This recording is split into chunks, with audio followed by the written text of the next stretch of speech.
Hello, नमस्कार, good morning, good evening. कैसे हैं आप सब? ठीक है? क्या हाल चाल? सब बढ़िया? ठीक है।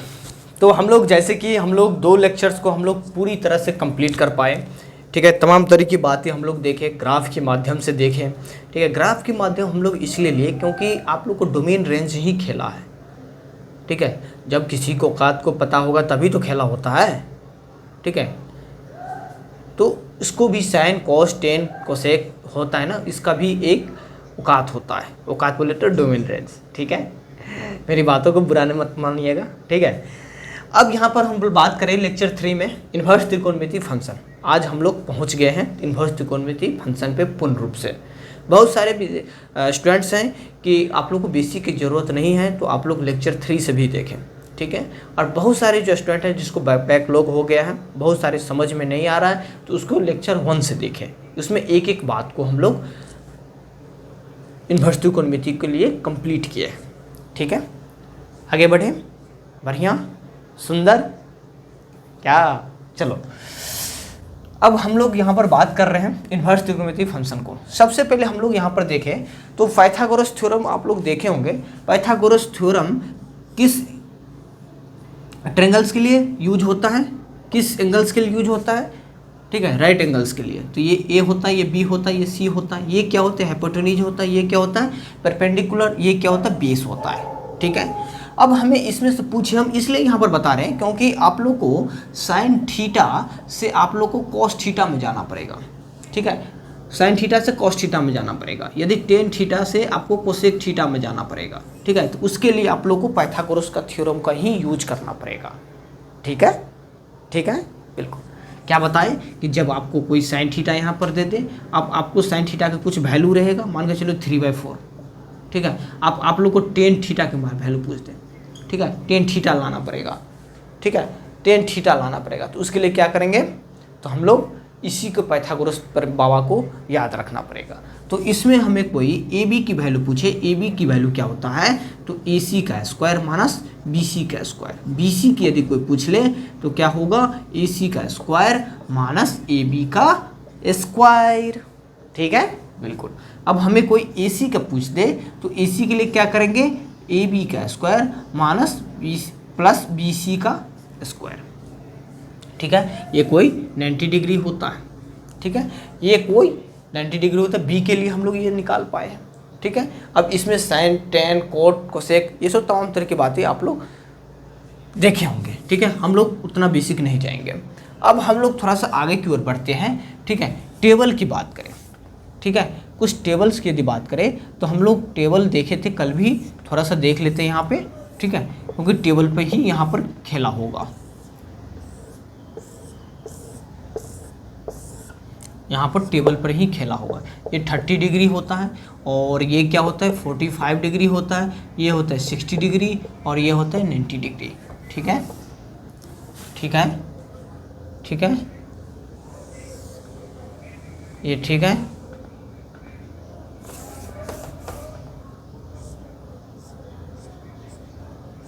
ये ठीक है? अब ये होता है क्या? साइन के लिए ले रहे हैं। साइन के लिए इधर जगह नहीं है, इधर ही ले रहे हैं। ठीक है? साइन थीटा के लिए, ये कॉस थीटा के लिए, ये टेन थीटा के लिए। ठीक है? और ये लेते हैं कोट थीटा के लिए और ये लेते हैं सेक थीटा के लिए। ठीक है? और ये ले रहे हैं कोसेक थीटा के लिए। ठीक है? इधर जगह नहीं था। ठीक है? तो हम लोग इधर ही हम लोग या इसको देख पा रहे हैं। साइन थीटा कॉस थीटा, ठीक है, tan theta cot theta sec theta और कोसेक थीटा। ठीक है? समझ पा रहे हैं। अब कोई साइन थीटा 0 डिग्री की वैल्यू पूछे तो क्या होता है? हम लोग कल भी देखे थे, क्या होता है? 0 ही होता है। 30 डिग्री की पूछे तो 1/2, 1/√2। ठीक है? 60 डिग्री के √3/2। 90 डिग्री का क्या होता है? 1। कॉस थीटा के यदि पूछे, थीटा का नहीं ले सकते। थीटा का वैल्यू तो हम लोग 0 ले ही रहे। ठीक है? तो थीटा हम लोग यहाँ से हटा लेंगे। थीटा हम लोग यहाँ से हटा लेंगे।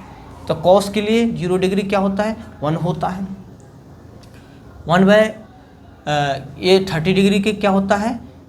30 डिग्री के √3/2 होता है, 1/√2 होता है। और 60 डिग्री की वैल्यू क्या होता है? ये 1/2 2 होता है और ये 0 होता है।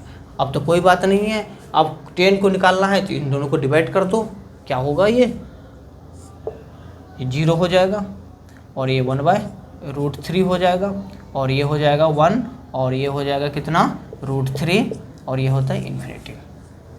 cot थीटा के लिए बात करें तो फिर ठीक इसका उल्टा कर देंगे, ठीक है। तो ये 0 का क्या हो जाएगा,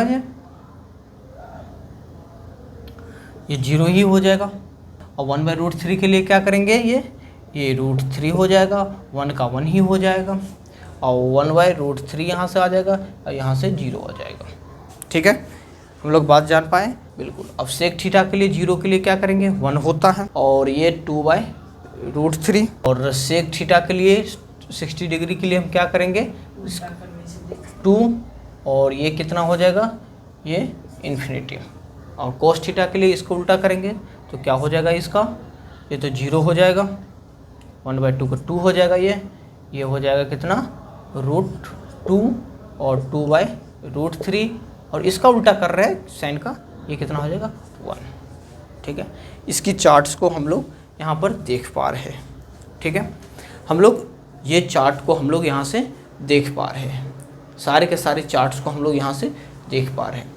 अब इसमें क्या है कि रेडियन में पूछता है, रेडियन के लिए क्या करेंगे π/6, ये π/4 इसको क्या लिख सकते हैं 60 को π/3 और π/2, ठीक है।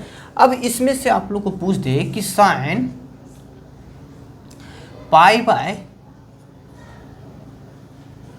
साइन 60 डिग्री की वैल्यू, ठीक है, साइन 60 डिग्री की वैल्यू रेडियन में बताओ, तो आप लोग कैसे बता सकते हैं रेडियन में, π/3 की वैल्यू पूछ रहा है तो π/3 की वैल्यू क्या होता है √3/2,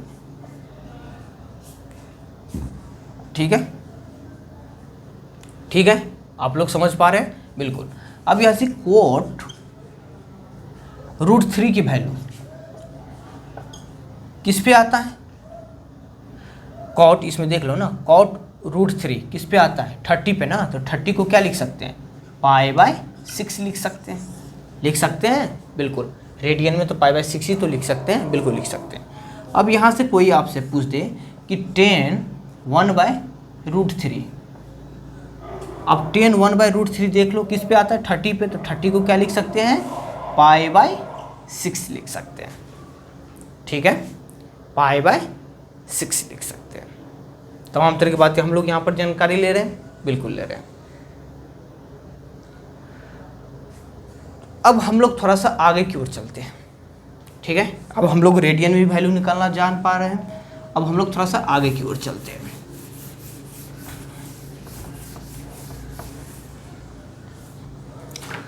अब बाबू खासकर ये बात है कि इन्वर्स त्रिकोणमितीय फंक्शन, आखिर तो हम लोग तो जान पाए कि जो फंक्शन 1 हो ऑन 2 हो उस कंडीशंस में त्रिकोणमितीय फंक्शन जो होता है, इन्वर्स त्रिकोणमितीय फंक्शन जो होता है वो डिफाइन करता है।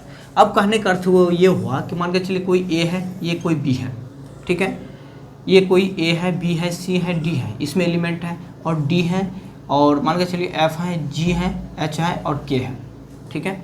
ये ए है, ये बी है, ये मान के चलिए कोई फंक्शन है यहाँ पे, ठीक है। अब ये सारे के सारे क्या होता है, ये कल भी पढ़ाए थे, ये क्या होता है डोमेन होता है और ये सारे के सारे क्या होता है रेंज होता है, ठीक है। ये सारे के सारे क्या होता है रेंज होता है और एक एलिमेंट एक के साथ जुड़ा हुआ है, ठीक है, तभी तो फंक्शन बनेगा। सेट ए के सारे एलिमेंट क्या था पूरा जुड़ा हुआ था, कोई छूटा नहीं था। यदि कोई छूट जाए तो वो फंक्शन होगा ही नहीं। अब फंक्शन होगा ही नहीं तो उसका इन्वर्स क्या निकाल के करेंगे, बिल्कुल नहीं निकालेंगे, ठीक है। तो डोमेन देखना है कि डोमेन के सारे जो एलिमेंट है वो सारे के सारे जोड़ना चाहिए, ठीक है। अब एक एक एलिमेंट जुड़ना चाहिए। अब देखिए इन्वर्स में बात ये है कि हम लोग तो देख पाए कि चलो ये तो हैं फंक्शन तो है। इन्वर्स में क्या है कि जब डोमेन और रेंज है, जब रेंज डोमेन बन जाता है, ठीक है, जब रेंज डोमेन बन जाता है, इस कंडीशंस को हम लोग क्या बोलते हैं इन्वर्स त्रिकोणमितीय फंक्शन। क्या बताए कि जब कोई सेट ए है सेट बी है, ये क्या होता है डोमेन होता है, ये क्या होता है रेंज होता है। जब रेंज डोमेन बन जाता है, क्या बताए, जब रेंज डोमेन बन जाता है, इस कंडीशंस में त्रिकोणमितीय फंक्शन होता है, ठीक है। अब इसमें देखो ए एफ के साथ जुड़ा हुआ है, बी जी के साथ जुड़ा हुआ है, सी एच के साथ जुड़ा हुआ है और डी के साथ जुड़ा हुआ है। ठीक है, अब इसी में ये क्या होता था, ये क्या होता था, ये क्या होता था, ये क्या होता था, डोमेन। क्या होता था बाबू, डोमेन।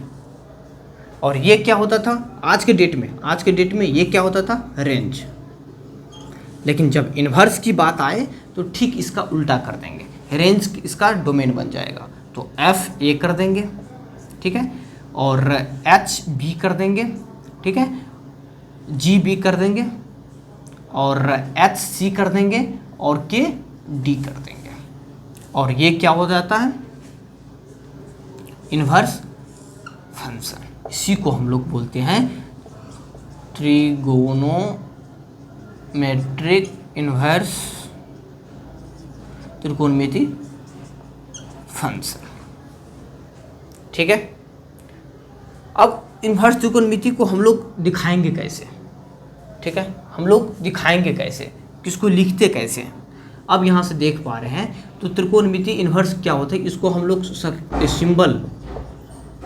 सिंबल की यदि बात करें तो सिंबल के लिए हम लोग क्या करेंगे, ए आर सी भी कहीं जगह दिखाई देता है, A R C sine theta. तो हम लोग समझ जाते हैं कि ये इन्वर्स है। अब कई जगह आप लोग को इन्वर्स ऐसे भी लिखा रहेगा, कॉस इन्वर्स ऐसे भी लिखा रहेगा। तो ये सारे के सारे क्या होता है, ये इन्वर्स की साइन है। और ये कहीं ये भी दिखाई दे तो आप लोग को डरने घबराने की कोई ज़रूरत नहीं है। आप लोग को ए आर सी का मतलब होता है इन्वर्स का ही क्वेश्चन है। ठीक है बाबू, अब हम लोग थोड़ा सा आगे की ओर चलते हैं। ठीक है, अब हम लोग थोड़ा सा वैल्यू फाइंड आउट करते हैं। ठीक है, वैल्यू को अब हम लोग देखते हैं। हम लोग ये भी देख पाए कि किस फंक्शंस के लिए हम लोग इन्वर्स त्रिकोणमिति निकाल पा रहे हैं और कहाँ से क्या, कौन सा फंक्शन कौन डोमेन बन जा रहा है, कौन रेंज बन जा रहा है, हम लोग एक एक बात देख पाए।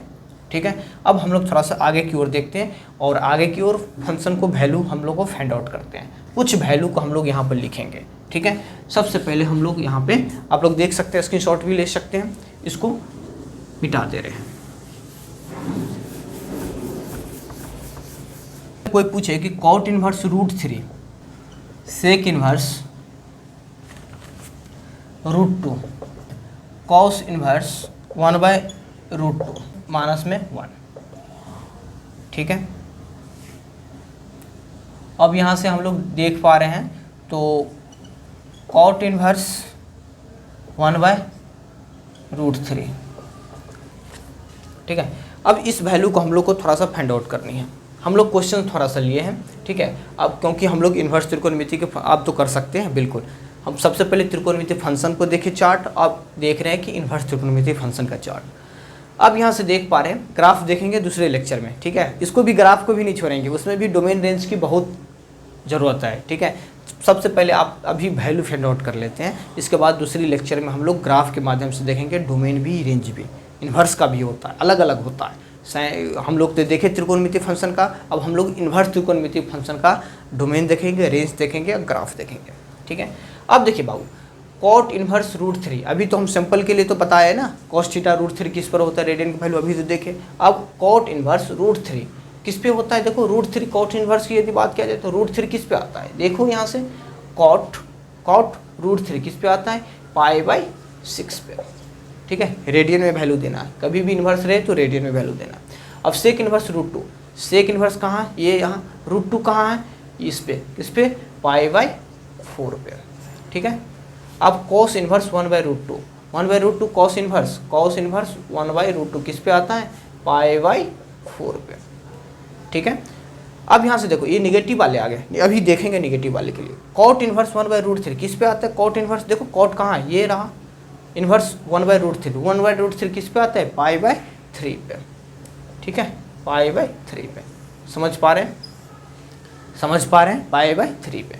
अब इसमें आपसे हम कोई पूछ दे कि बताओ बाबू साइन 60 डिग्री पे, या नहीं तो साइन √3/2 किस पे आएगा, बताओ, साइन √3/2 किस पे आता है, π/3 पे आता है। रेडियन में हम लोग को आंसर देनी है। अब हम लोग को पंगा ये है कि पॉजिटिव के लिए तो कोई बात नहीं है, हम लोग को टेबल याद है तो हम लोग आराम से निकाल सकते हैं। लेकिन पंगे की बात ये है कि यदि कोई नेगेटिव में दे उसके लिए थोड़ा सा हल्का सा पंगा है, लेकिन कुछ भी नहीं है। अभी हम लोग यहाँ पर फार्मूला देखेंगे, ठीक है, अभी हम लोग यहाँ से फार्मूला देखेंगे, इसका ट्रिक भी देखेंगे, रिजल्ट्स भी देखेंगे, ठीक है। अब हम लोग इसको हम थोड़ा सा इसको हटा दे रहे हैं, ठीक है, हम लोग इसको क्या करेंगे तो हटा दे रहे हैं।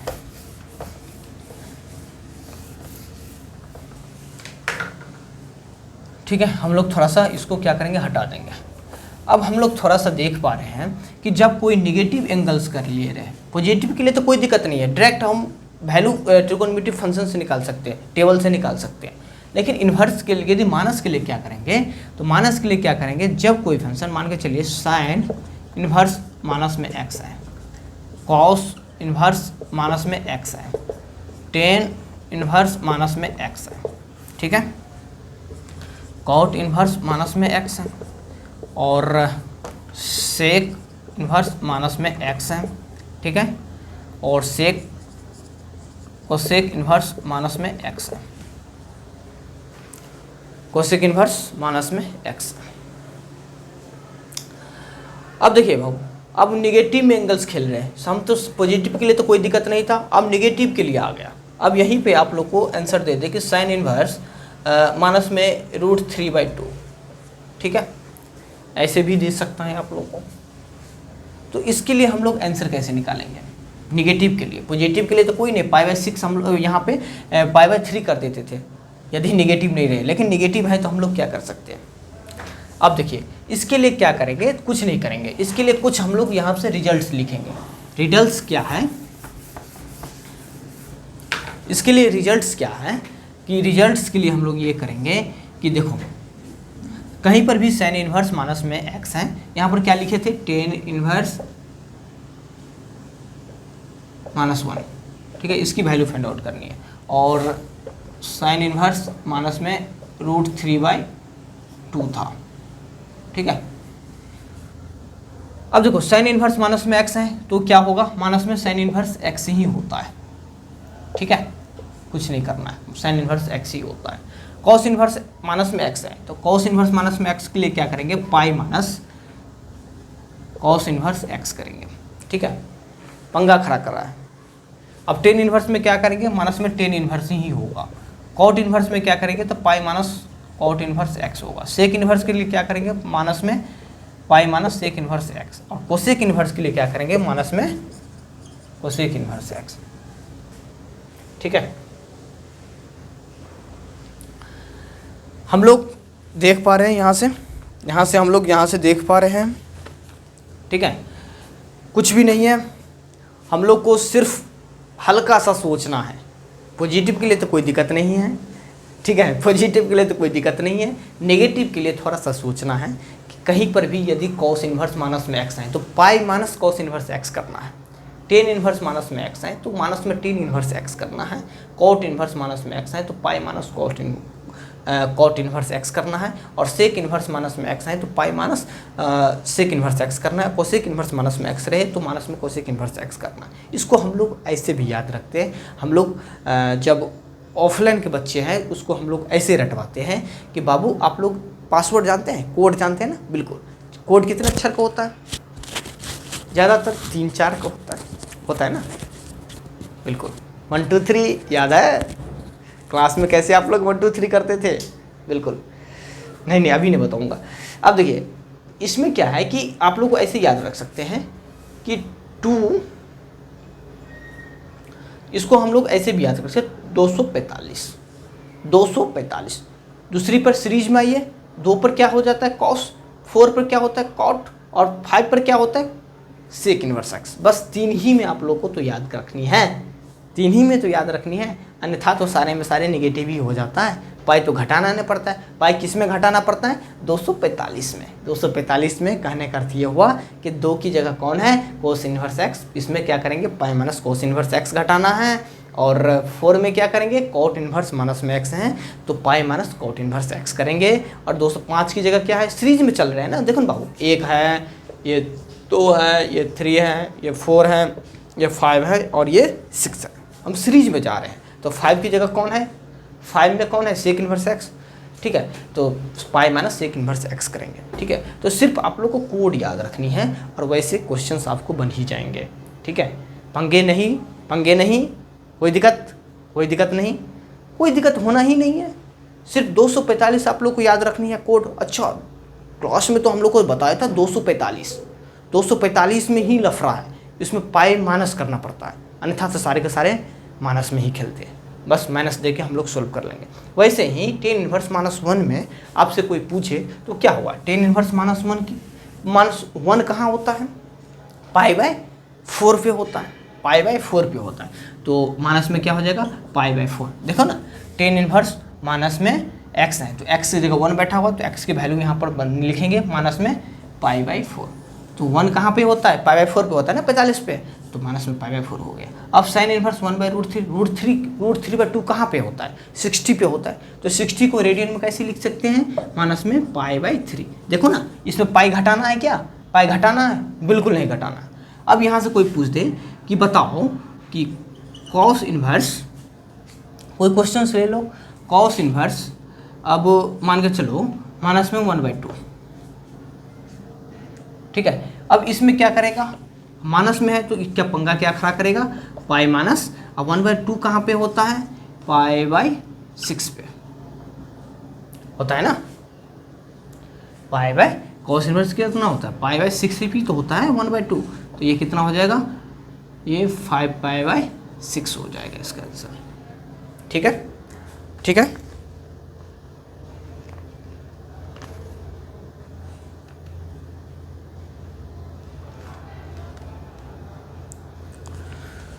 अब यहाँ से कोई आपसे पूछ दे कि कॉस इन्वर्स माइनस 1/√2, अब फटाक फटाक निकाल के दिखाइए। मैं आप लोगों को तो शुरू से अंत तक बताया हूँ ना, ठीक है, शुरू से क्या बताया हूँ, अंत तक बताया हूँ ना, लास्ट तक बताया हूँ, कोई दिक्कत नहीं होनी चाहिए, बताइए, कोई दिक्कत नहीं होनी चाहिए, बताइए। कॉस इन्वर्स 1/√2 की क्या होता है, 1/√2 किस पर वैल्यू होता है, 1/√2 किस पे होता है, बताओ बताओ बताओ, 45 पे, 45 बोले तो पाई बाय 4, ठीक है।